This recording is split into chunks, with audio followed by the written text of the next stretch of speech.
UP के बांदा में एक फ़ोन आता है। ये फ़ोन शहज़ादी के पिता के मोबाइल पर आया था। वो फ़ोन उठाते हैं, तब अबू धाबी में उस वक्त रात के 9:30 बज रहे थे, क्योंकि 1.5 घंटे का फ़र्क है हम दोनों के वक्त में। दूसरी तरफ से शहज़ादी की आवाज़ थी और वो फ़ोन पर रो रही थी, और वो अपने फादर से कहती है कि हमारी आखिरी बातचीत है, ये लास्ट कॉल है, और जेल के कैप्टन ने मुझसे आकर पूछा कि तुम्हारी कोई आखिरी ख्वाहिश है। तो मैंने कहा कि मुझे अपने माँ बाप से बात करनी है, और इसीलिए उन्होंने ये फ़ोन मिलाकर दिया है। 10 मिनट से बात करने की इजाज़त है, और अब मेरे पास वक्त नहीं है, क्योंकि जेल के कैप्टन ने यही कहा कि अब तुम्हारे पास वक्त नहीं है। इसके बाद वो 10 मिनट तक बातचीत करती है, रोती है, सब कुछ बताती है। इधर माँ बाप उसे दुआएं दे रहे हैं, रो रहे हैं, वो भी उम्मीद उन्हें नहीं थी कि ऐसा कुछ होगा। 10 मिनट तक बातचीत होती है, फिर लास्ट में एक अरबी में कुछ आवाज़ आती है, फिर एक बीप बजती है और फ़ोन कट जाता है। ये बात फ्राइडे की रात की है, यानी कि 14 फरवरी की रात की। अब अगले दिन 15 फरवरी की तारीख थी। इस फ़ोन के बाद ही हर तरफ मीडिया में यह खबर आई कि यूपी के बांदा की शहज़ादी को अबू धाबी की जेल में फांसी दे दी गई। शहज़ादी की पूरी कहानी मैंने आपको पहले ही सुना रखी है। 4 महीने का एक बच्चा जो अबू धाबी में एक भारतीय परिवार का था, जिसमें फैज़ और उनकी वाइफ नाजिया, ये दोनों उस बच्चे के माँ बाप थे, और उस बच्चे का कत्ल हो जाता है। और उस बच्चे के कत्ल के इल्ज़ाम में शहज़ादी को अबू धाबी की पुलिस पकड़ती है। फिर पहले लोअर कोर्ट, उसके बाद हायर कोर्ट में ये मुकदमा जाता है, और दोनों ही अदालतें शहज़ादी को सज़ाए मौत देती हैं। 2023 से शहज़ादी अबू धाबी की अल-बाथवा जेल में बंद है, और अब अचानक ये आखिरी कॉल, और इस कॉल के बाद फांसी की खबर को लेकर मीडिया में अलग अलग खबरें। अब इसी के सच्चाई को जानने के लिए मैंने यहाँ जितने लोग थे, इसके अलावा अबू धाबी में जो अपने सोर्सेज थे, अबू धाबी की एम्बेसी को भी कांटेक्ट करने की कोशिश की, और दोनों ही फैमिली को कांटेक्ट करने की कोशिश की, जो अपने सोर्सेज थे उनसे बात की। उसके बाद अब पूरी कहानी आपके सामने है। बात 25 जनवरी की है, इसी साल के 25 जनवरी को अबू धाबी में फैज़ के पास एक फ़ोन आता है। फैज़ वही हैं जिनके 4 महीने के बच्चे का कत्ल हुआ था, और जिसके कत्ल के इल्ज़ाम में शहज़ादी को फांसी की सज़ा सुनाई गई थी। तो 25 फरवरी को फैज़ के पास एक फ़ोन आता है। ये फ़ोन वहाँ की कोर्ट से आया था, अबू धाबी की, और उन्हें कहा जाता है कि हम आपको एक लोकेशन, एक एड्रेस भेज रहे हैं, और आप इस पते पर इस वक्त पहुँच जाइए। फैज़ को पता था कि क्यों बुलाया जा रहा है। इसके बाद फैज़ तय वक्त पर उस लोकेशन पर पहुँच जाते हैं। वहाँ उन्हें केबिन में ले जाया जाता है। वहाँ अबू धाबी की जो हायर अथॉरिटी थी, बड़े बड़े अफसर, वो वहाँ बैठे हुए थे। इसके बाद फैज़ को बताया जाता है कि हमने आपको यहाँ इसलिए बुलाया है कि आपके बच्चे की जो कातिल है, जिसको अदालत ने ऑलरेडी सज़ा सुना रखी है, जिसकी सज़ा की माफ़ी और सारे दरवाजे बंद हो चुके हैं, उसकी एग्जीक्यूशन यानी कि फांसी की तारीख़ तय हो चुकी है, और वो तारीख़ है 15 फरवरी, सैटरडे, और वक्त है सुबह के 7:30 बजे। तो यही जानकारी देने के लिए आपको बुलाया था। अब चूँकि अबू धाबी में, यूएई में एक रूल है, उस रूल के तहत आपको बुलाकर एक तो ये जानकारी देनी थी, और दूसरा आपको ये भी कहना था कि अगर आप चाहें तो आप अपने बच्चे के कातिल को मरते हुए देख सकते हैं। यानी आप 15 फरवरी की सुबह 7:30 बजे अल-बाथवा जेल पहुंच जाइए, और वहाँ शहज़ादी को फांसी पर लटकते हुए सीधे देखिए। इसके बाद फैज़ से ये भी कहा जाता है कि 15 फरवरी से कुछ पहले आपको एक बार और कॉल करेंगे, लेकिन ये ऑप्शनल है। आप अगर आना चाहें तो जेल लाइव मौत देखना चाहें तो ठीक, ना देखना चाहें तो कोई इशू नहीं है। ये 25 जनवरी की बात थी, तारीख बता दी गई थी। फैज़ लौट आते हैं, लेकिन इसके बाद फैज़ हिम्मत नहीं कर पाते कि वो 15 फरवरी की सुबह जेल जाए और शहज़ादी को लाइव मरते हुए देखें। जो सोर्सेज उन्होंने बताया कि इतनी हिम्मत नहीं थी कि किसी इंसान को मरते हुए अपनी आंखों के सामने देख सके, इसलिए फैज़ 15 फरवरी यानी कि सैटरडे को जेल नहीं गए। लेकिन 25 जनवरी के बाद उनके पास दोबारा कोई कॉल भी नहीं आया, न किसी पुलिस वाले का, न किसी अफसर का, न जेल से कि फांसी होनी, आप आ जाइए। तो 25 के बाद जो उनकी आखिरी बातचीत हुई थी, जो तारीख बताई गई थी, वक्त बताया गया था, उसके बाद फैज़ के पास कोई फ़ोन और कुछ नहीं आया। हाँ, जेल वालों को भी ये पता था कि शायद शहज़ादी की फांसी के वक्त फैज़ आएगा, क्योंकि जब शहज़ादी ने ये कॉल किया अपने घर फ्राइडे की रात को, तब उसने कहा था कि उसके जेल के कैप्टन ने बताया कि शायद फैज़ आएंगे, लेकिन फैज़ गए नहीं।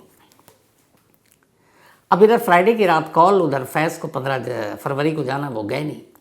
अब यहीं से ये सवाल है कि क्या वाकई शहज़ादी को फांसी दे दी गई, क्योंकि ये सवाल इसलिए उठा कि फ्राइडे की रात जो लास्ट कॉल था, और वो कॉल ऑडियो खुद माँ बाप ने रिकॉर्ड कर लिया।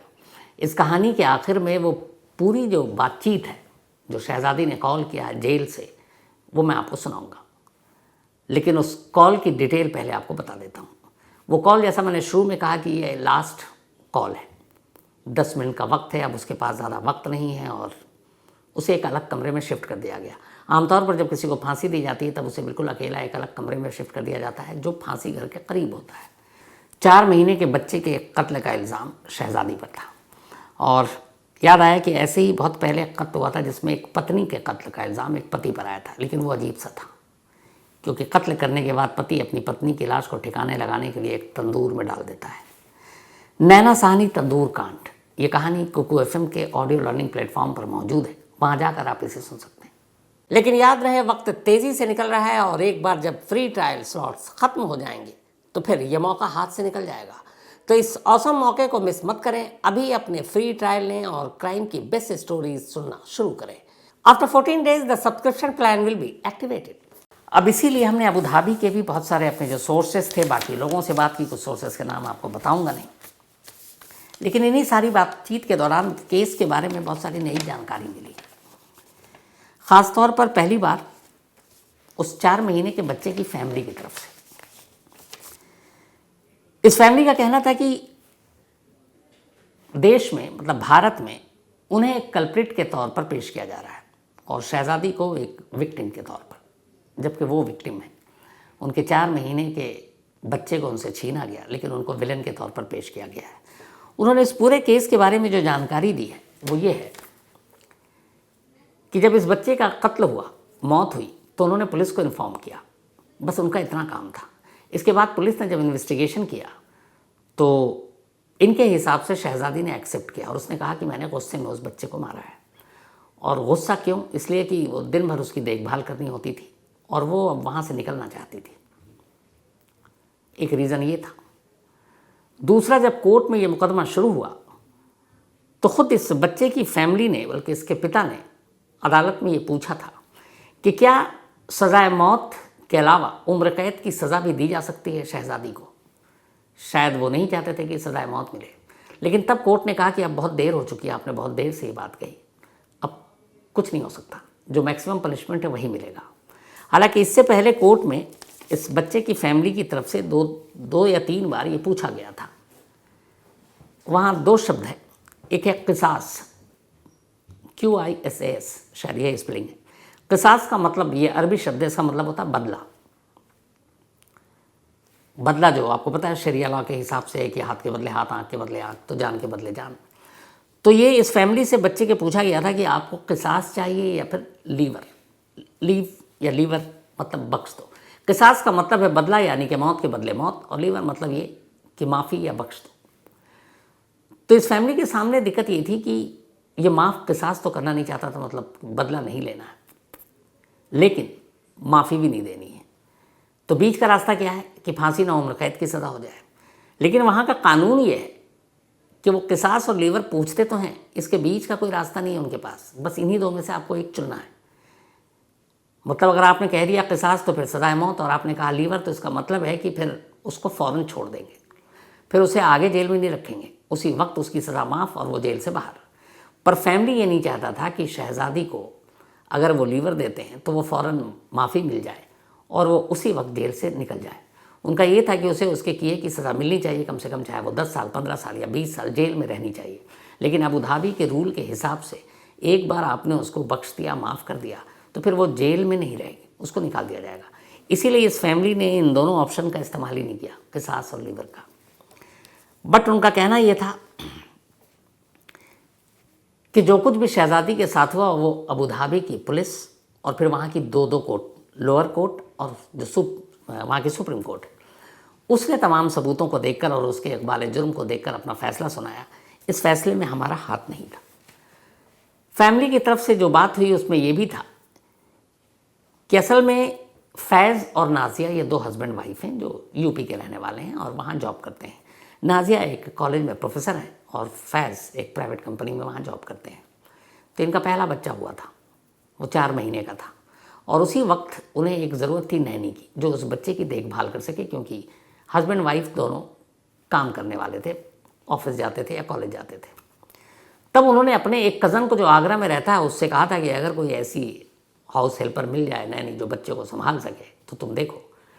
तब उज़ैर नाम के एक शख्स ने शहज़ादी को, जो जानता था सोशल मीडिया के ज़रिए, और शहज़ादी के साथ एक 8 साल की उम्र में हादसा हो चुका था, उसका किचन में पानी गर्म करते हुए उसके चेहरे और जिस्म पर खौलता हुआ पानी गिर गया था, जिससे चेहरा और जिस्म के कई हिस्से झुलस गए थे। फिर भी वो पढ़ाई करती है, कॉलेज जाती है, फिर एक एनजीओ में काम करती है। उसका सपना ये था कि वो इतने पैसे कमाए कि अपनी प्लास्टिक सर्जरी के ज़रिए चेहरे को ठीक करा सके। सोशल मीडिया के ज़रिए कोरोना काल में उज़ैर से दोस्ती हुई और फिर उज़ैर ने उससे कहा कि तुम अबू धाबी चलो, वहाँ तुम पैसे भी कमाओगी और वहाँ प्लास्टिक सर्जरी भी हो जाएगी। तब उज़ैर ने अपने जो रिश्ते में फूफा और फूफी लगते हैं, फैज़ और नाजिया, उनको शहज़ादी के बारे में बताया। परिवार का कहना है कि उज़ैर के बताने के बाद उन्होंने बाकायदा वीडियो कॉल के ज़रिए, वीडियो कॉन्फ्रेंसिंग के ज़रिए शहज़ादी का इंटरव्यू लिया और उसे बताया कि यहाँ क्या क्या काम करना है। फिर उससे भी पूछा वो कितना पढ़ी लिखी है, क्या कुछ जानती है। तो पूरा इंटरव्यू लिया और वो इंटरव्यू उनके पास रिकॉर्डेड है। फिर उसके बाद सैलरी की बात हुई। जब सारी बातें हो गई और दोनों तरफ से पार्टी एग्री हो गई, तब उन्होंने कहा ठीक है तुम आ जाओ। और इसके बाद शहज़ादी अबू धाबी पहुँचती है और फिर वो उस बच्चे की, जो 4 महीने का भी नहीं था मुश्किल से, उसकी देखभाल करती है। और फिर 22 में उस बच्चे की मौत हो जाती है और बाद में उसी बच्चे के कत्ल के इल्ज़ाम में शहज़ादी को गिरफ़्तार कर लिया जाता है। तो ये इनकी पूरी कहानी थी। लेकिन शहज़ादी की फैमिली की कहानी ये थी कि शहज़ादी को उज़ैर नाम के लड़के ने बहलाया फुसलाया और बाकायदा उससे पैसे लिए और जानबूझकर उसे कुछ और सपने दिखाया कि अबू धाबी में अच्छी नौकरी दिलाएंगे, और उसने अपने रिश्तेदार के घर एक मेड की तरह उसको ले जाकर बंद कर दिया। तो ये 2 फैमिली की 2 कहानी थी। लेकिन अब इन दोनों ही फैमिली को फ़िलहाल ये पता नहीं है कि शहज़ादी का क्या हुआ, क्योंकि आखिरी कॉल फ्राइडे की सारी बातचीत हुई और वो आखिरी कॉल खुद शहज़ादी कह रही है, बार बार कह रही है मेरे पास अब टाइम नहीं है, लास्ट कॉल है, जेल के कैप्टन ने मुझे बता दिया, मुझे अलग कमरे में शिफ्ट कर दिया गया। इधर फैज़ और उनकी फैमिली को, उनकी वाइफ को, नाजिया को, ये पता नहीं है कि 15 फ़रवरी की सुबह वाकई उसे फांसी दी जा चुकी कि नहीं। हालांकि इन दोनों परिवार को ये पता है, ख़ासतौर पर फैज़ को पता है कि वहाँ की अथॉरिटी ने उन्हें बुलाकर तारीख बताई थी फांसी की, 15 फरवरी। तो ये ऐसी फांसी है जिसमें शहज़ादी के घर वालों को भी पता नहीं और शहज़ादी के ऊपर जिन लोगों ने केस किया था उनको भी पता नहीं कि अभी तक क्या है। हालांकि एक फॉरेनर के मामले में अबू धाबी की सरकार और बाकी एजेंसियों को, इंडियन एम्बेसी को भी इस बारे में इन्फॉर्म करना है। हालांकि इस बारे में हम लगातार कोशिश कर रहे थे कि यूएई में इंडियन एम्बेसी या फिर फॉरेन मिनिस्ट्री यानी कि विदेश मंत्रालय से इस स्टोरी को लेकर कन्फर्मेशन लें। गीता मोहन से भी बात की जो हमारे यहाँ एमईए देखती हैं यानी कि मिनिस्ट्री ऑफ एक्सटर्नल अफेयर्स। और अभी थोड़ी देर पहले जो हमारा विदेश मंत्रालय है, मिनिस्ट्री ऑफ एक्सटर्नल अफेयर्स, उन्होंने यूएई में इंडियन एम्बेसी के ज़रिए ये बताया कि सोशल मीडिया पे ये खबरें उन्होंने भी देखी। उसके बाद उन्होंने एम्बेसी को कहा कि वो यूएई की अथॉरिटी से बात करे और पता लगा कि सच्चाई क्या है। तो जहाँ तक इंडियन एम्बेसी या हमारी फॉरेन मिनिस्ट्री की बात है, विदेश मंत्रालय की, भारत सरकार की, उनका कहना है कि फ़िलहाल उनके पास ऐसी कोई जानकारी नहीं है। और जब उन्होंने यूएई अथॉरिटी से बात की तो उन्होंने कहा कि ये जो इंडियन मीडिया में खबर चल रही है कि शहज़ादी को फांसी दे दी गई, अगले 24 घंटे में दे दी जाएगी, वो गलत है। यानी शहज़ादी को अभी फांसी नहीं दी गई है, ये इंडियन एम्बेसी जो यूएई में है उनका कहना है। बल्कि उन्होंने ये भी कहा कि शायद फ्राइडे की रात को ही शहज़ादी ने अबू धाबी में एक रिव्यू पिटीशन दाखिल किया है कि उसकी सज़ाए मौत पर एक बार फिर से गौर किया जाए। तो अगर रिव्यू पिटीशन